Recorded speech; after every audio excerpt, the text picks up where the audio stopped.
नमस्कार, मैं हूं आपके साथ ज्योतिका। आइए रुक करते हैं फटाफट खबरों की ओर।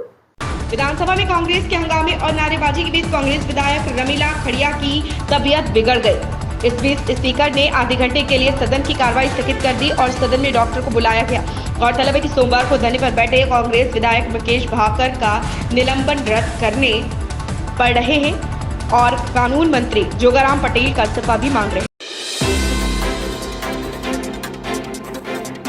विधानसभा में मंगलवार को प्रश्नकाल के दौरान शिक्षा मंत्री मदन बिलावर ने कहा, भाजपा विधायक ललित मीणा के सवाल के जवाब में कहा कि कांग्रेस के राज में मिड डे मील में करोड़ों रुपयों का घोटाला हुआ है। बच्चों के मुंह से दूध और मिड डे मील छीना गया, इसकी जांच होनी चाहिए।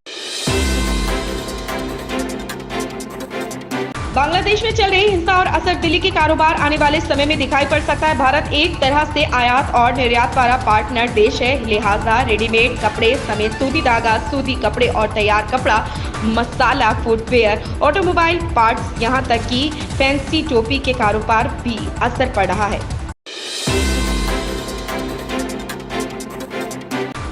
संजय दत्त और अजय देवगन एक जोड़ी एक बार फिर से पर्दे पर दिखने वाली थी, लेकिन अब ऐसा नहीं हो पाएगा। दोनों सन ऑफ सरदार 2 में नजर आने वाले थे, जो साल 2012 में रिलीज हुए सन ऑफ सरदार का सीक्वल है। इसकी वजह यह है कि संजय दत्त इस फिल्म से बाहर हो गए।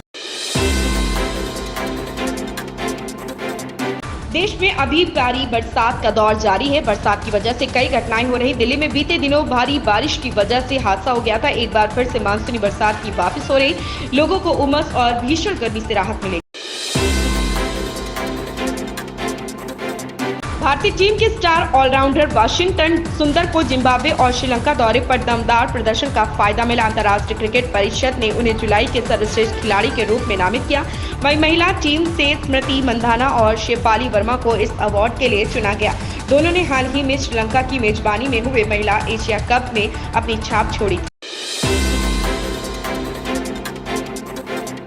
केरल, महाराष्ट्र, गुजरात, बिहार के बाद अब बारिश झारखंड के लोगों के लिए आफत बन रही। राज्य में 2-3 दिन से हो रही लगातार बारिश से चारों ओर तबाही मचने लगी है। कई सड़कें बह गई तो कई जगह पेड़ उखड़ गए।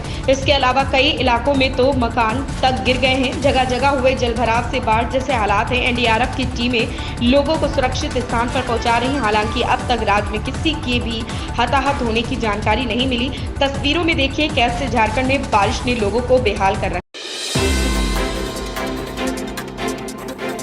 हिमाचल प्रदेश के मंडी संसदीय क्षेत्र से भाजपा सांसद कंगना रनौत ने मंगलवार को आपदा प्रभावित, बाढ़ प्रभावित समेत और गानवी क्षेत्र का दौरा किया। इस दौरान उन्होंने प्रभावितों से भी बात की। इस दौरान पत्रकारों से बातचीत में कंगना रनौत ने प्रदेश सरकार पर जमकर निशाना साधा। कंगना ने कहा, राज्य सरकार की हालत सभी को पता है। पिछली बार के विस्थापितों से वादा किया था कि केंद्र से जो फंड आया उससे 7-7 लाख सभी को दिए जाएं। क्या वो 7 लाख मिला? गांव के लोग खुद अपने हाथों से पुल बना सिर्फ 5,000 रुपए के स्टाम्प शुल्क के साथ अपनी अचल संपत्ति को रक्त संबंधियों के नाम करने की बड़ी सहूलियत देने के बाद उत्तर प्रदेश में अब पारिवारिक विभाजन और व्यवस्थापन में बड़ी सुविधा मिलने जा रही। मुख्यमंत्री योगी आदित्यनाथ ने निर्देश दिए हैं कि एक परिवार के सदस्यों के बीच अचल संपत्ति के बंटवारे और जीवित व्यक्ति द्वारा अपनी संपत्ति को अपने परिजनों के नाम किए जाने पर दे स्टाम्प शुल्क भी 5,000 रुपए तक किया जाए है।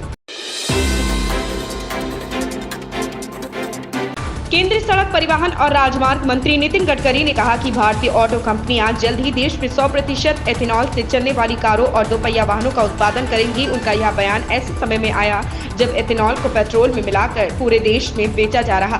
साथ ही उनकी यह टिप्पणी ऐसे समय में आई जब वाहन निर्माता फ्लेक्स फ्यूल तकनीक पर काम कर रहे हैं, जिससे एक कार पेट्रोल और एथेनॉल दोनों पर चलाई जा सके। इन खबरों में बस इतना ही। बने रहिए हमारे साथ।